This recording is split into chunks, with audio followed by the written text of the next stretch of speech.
Logos quiz 2025 പഠന ഭാഗമായ ന്യായാധിപന്മാരുടെ പുസ്തകം അധ്യായം 13 ചോദ്യോത്തരങ്ങൾ ഭാഗം 2.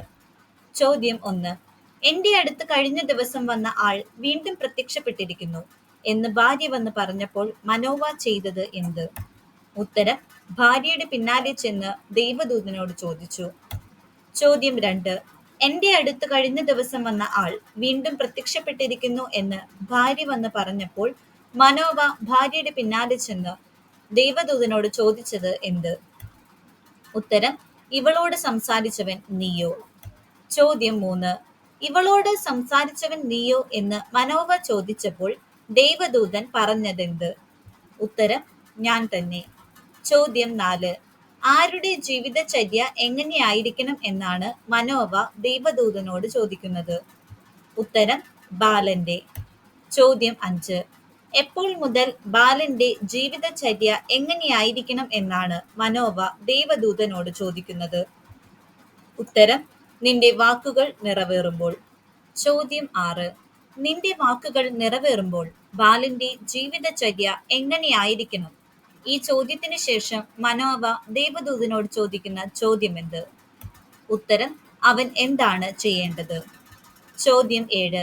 അവൻ എന്താണ് ചെയ്യേണ്ടത് എന്ന് മനോവ ചോദിച്ചപ്പോൾ കർത്താവിന്റെ ദൂതൻ പറഞ്ഞത് എന്ത്?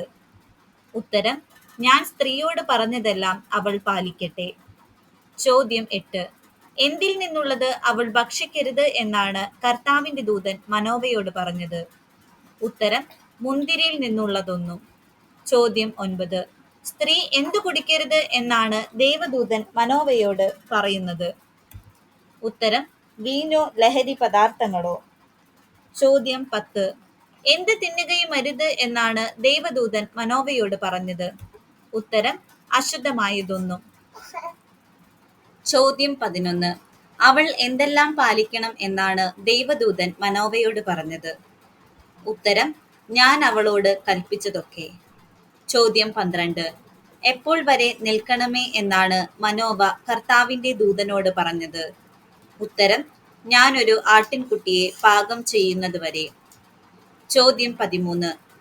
എന്തിനെ പാകം ചെയ്യുന്നത് വരെ നിൽക്കണമേ എന്നാണ് മനോവ കർത്താവിന്റെ ദൂതനോട് പറഞ്ഞത്? ഉത്തരം: ഒരു ആട്ടിൻകുട്ടിയെ. ചോദ്യം 14.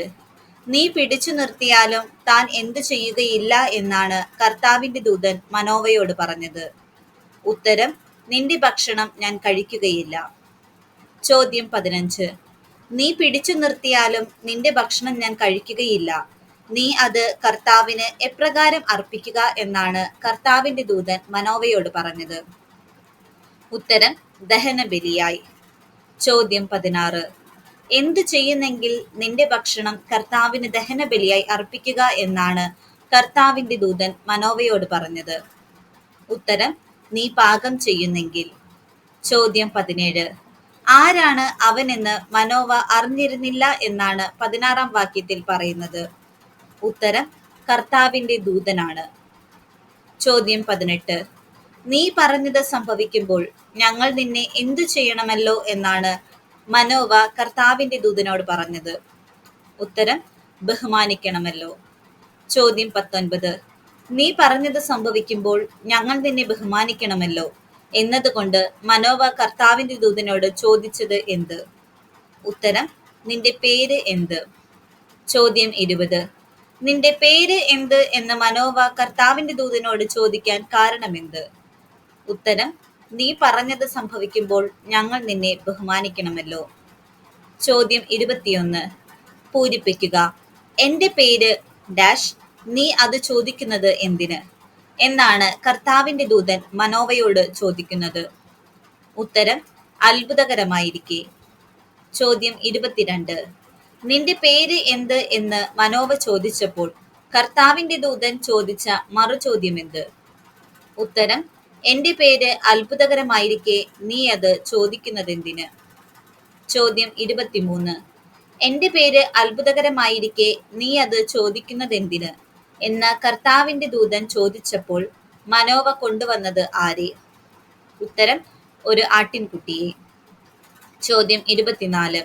ആട്ടിൻകുട്ടിയെ കൊണ്ടുവന്ന് മനോവ അർപ്പിച്ചത് ആർക്ക്? ഉത്തരം കർത്താവിന്. ചോദ്യം 25. 19 വാക്യത്തിൽ കർത്താവിന് നൽകുന്ന വിശേഷണം എന്ത്? ഉത്തരം അത്ഭുതം പ്രവർത്തിക്കുന്നവനായ. ചോദ്യം 26. എന്തിനോട് കൂടെയാണ് ആട്ടിൻകുട്ടിയെ മനോവ കർത്താവിന് അർപ്പിച്ചത്? ഉത്തരം ധാന്യബലിയോടുകൂടെ. ചോദ്യം 27. എവിടെ വെച്ചാണ് മനോവ കർത്താവിന് ആട്ടിൻകുട്ടിയെ ബലിയർപ്പിച്ചത്? ഉത്തരം പാറപ്പുറത്ത് വെച്ച്. ചോദ്യം 28. പാറപ്പുറത്ത് വെച്ച് മനോവ കർത്താവിന് ആട്ടിൻകുട്ടിയെ ബലിയർപ്പിച്ചപ്പോൾ ബലിപീഠത്തിൽ നിന്ന് ഉയർന്നത് എന്ത്? ഉത്തരം അഗ്നിജ്വാല. ചോദ്യം 29.